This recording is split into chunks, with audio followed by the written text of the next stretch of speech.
Alhamdulillah. Assalamualaikum warahmatullahi wabarakatuh. Nasykurullah syukran katsira bi qiraatil hamdalah ala hidayatihi wa taufiqihi alladhi nahnu na'isu biha wa nusalli wa nusallimu ala sayyidina Muhammadin ala juhdihi wa bazlihi litablighi syara'i'illah hidayatan. Amma ba'du, askurukum syukran jazila ala masa'idatikum bil huduri fi hadzal fasl. Sawfa yasiru alaikum khutbati ala lughatil Indonesia khususan. Pada pagi hari ini Bapak Ibu saudara-saudara sekalian, saya memperkenalkan buku tulisan saya, judulnya Dosa Peserta Diklat. Ini saya buat tahun 2004.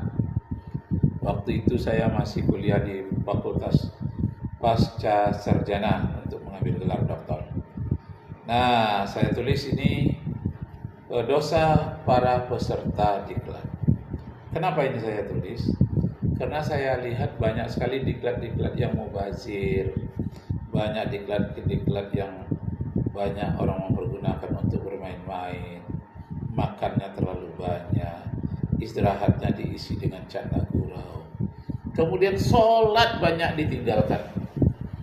Karena biasanya diklatnya di Jakarta, dari Riau, atau dari daerah lain. Banyak sholatnya yang tertinggal. Kenapa ditinggal? Rupanya tidak mengerti tentang jamak dan qasar. Karena itulah salah satu dosa peserta diklat itu tidak melakukan sholat karena tidak mengerti dengan jamak dan qasar.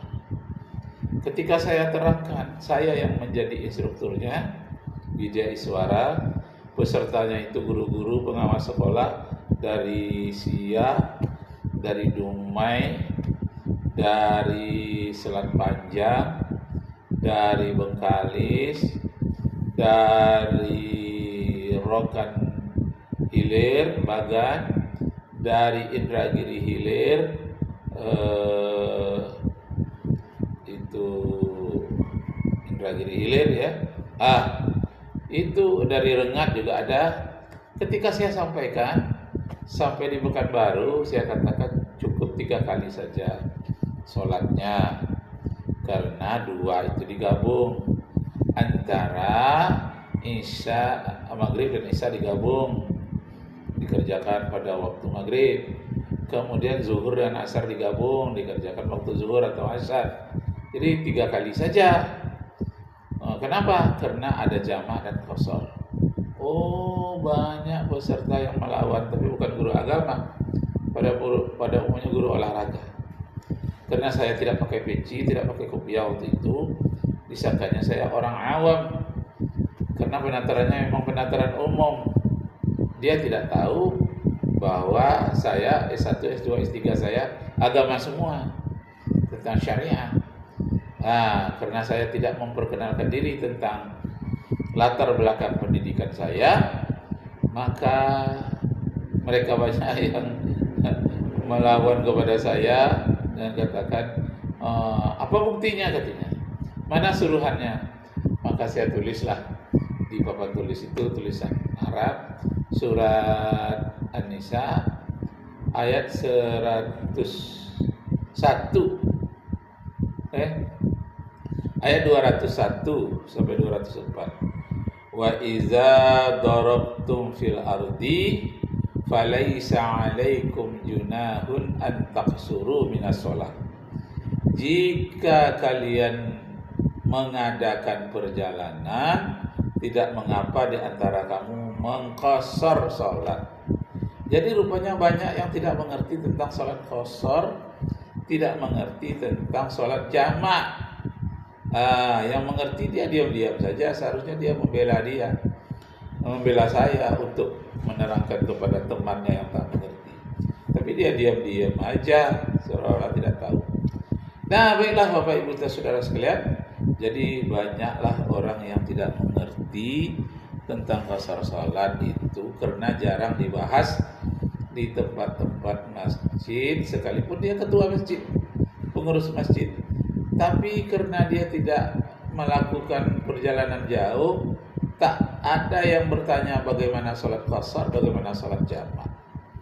Kalau saya dari pesantren dulu memang sudah diperkenalkan sholat jamak dan qashar itu. Nah, karena latar belakang saya pesantren, madrasah aliyah, pesantren yang semi pesantren aliyahnya. Nah, jadi Bapak Ibu Saudara sekalian, itulah pentingnya kita mempelajari. Saking pentingnya saya buat buku, saya berikan kepada peserta diklat. Diklat itu pendidikan dan latihan. Jadi dosa peserta diklat. Ada di antara lain dosanya yang diminta orang lain untuk mengikuti diklat itu, tapi diikuti oleh yang lain pula yang bukan jurusannya karena kedekatannya kepada orang kanwil, Kemenak atau orang-orang dinas punya kedekatan dengan dia. Seharusnya dia tidak pergi, dia yang pergi. Seharusnya orang lain pergi, dia sudah berkali-kali tetap dia terus. Ini dosa dia nih, dosa peserta diklat. Dan kemudian kena diklatnya itu sampai 2 minggu, 3 minggu, banyak pula yang mengintip ke sebelah ada kamar wanita. Padahal dia guru, tapi karena sudah terlalu lama meninggalkan istri, timbul keinginannya melihat lawan jenisnya. Jadi dosa matanya, dosa pikirannya, dosa administrasinya, yang seharusnya orang lain yang berangkat, dia juga berangkat. Kenapa berlomba-lomba mereka untuk berangkat pergi diklat? Karena dapat naik pesawat, dapat uang saku, dapat tas kompor yang cantik, dapat name tag, dapat flash disk, dapat pelatihan, dan kemudian pulang dari sana dia menantar orang lain pula. Dengan demikian dia dapat honor pula. Nah, itulah dosa peserta diklat. Dulu, ya, ini saya buat 20 tahun yang lalu. Kalau sekarang mungkin lain lagi. Karena waktu itu diklat harus hadir langsung, karena internet waktu itu belum eksis seperti sekarang. Sekarang bisa jarak jauh saja penantarannya, tidak harus hadir secara fisik. Jadi tidak menghabiskan tiket pesawat, tapi dipelajari saja, bisa diskusi juga dengan dosennya atau dengan widya suaranya melalui internet saja. Karena itu Bapak Ibu Saudara sekalian, saya buatlah buku ini. Tapi buku ini berisi pesan bukan hanya tentang dosa peserta diklat, ada juga dosa yang memberikan materi diklat itu, dia tidak memberikan yang seharusnya.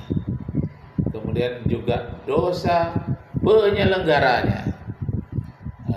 Umpamanya rapat-rapat penyelenggara itu ada uangnya, uang rapat diambil oleh kasih-kasihnya, tak diberikan kepada peserta paling diberikan jus.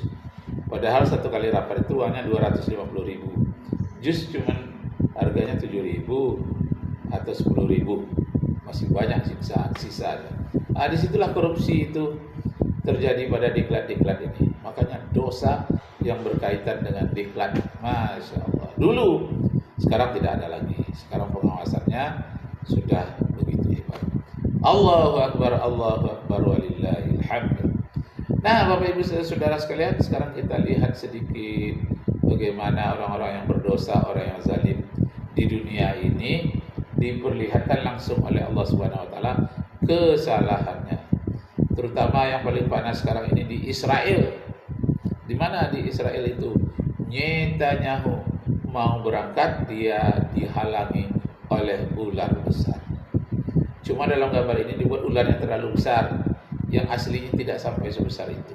Tapi pada hakikatnya memang ular itu menghalangi keberangkatan Netanyahu itu dari Ben Gurion, bandara Ben Gurion menuju ke Amerika. Nah, ini kita lihat apa yang terjadi. Apa yang terjadi? Ular yang mengganggu perjalanan Netanyahu. Kita lihatlah cuplikan berita 1 menit saja. Langsung kepada Perdana Menteri yang bersembunyi di dalam. Hari ini kau diberi pilihan, taubat atau binasa. Bukan aku yang memutuskan, bukan tentara yang mengawasi, tapi dirimu sendiri. Hanya doa yang tulus bisa membuat lilitan itu terlepas. Jika tidak, kau akan terkubur bersama besi dan api yang kau banggakan. Kata-kata itu mengguncang seluruh bandara. Suasana yang sebelumnya penuh kepanikan kini berubah menjadi lautan tangisan. Orang-orang berlutut, memohon ampun kepada Tuhan. Bahkan beberapa tentara meletakkan senjatanya, menutup wajah mereka, menangis terseduh. Perdana Menteri sendiri kini tak kuasa menahan air matanya. Tangannya gemetar, suaranya parau. Apa ini? Apa yang harus aku lakukan? Nah, demikianlah dulu Bapak Ibu saudara-saudara sekalian, sepintas lalu yang intinya ialah janganlah berbikin kesalahan, jangan berbuat kezaliman.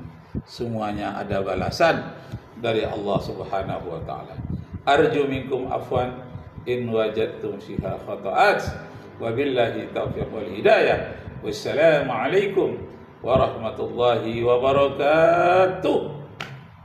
Allahu akbar, Allahu akbar, Allahu akbar. Ia menoleh kepada ajudannya, namun ajudan itu hanya menunduk, tak sanggup memberi jawaban. Masya Allah. Wassalamualaikum warahmatullahi wabarakatuh.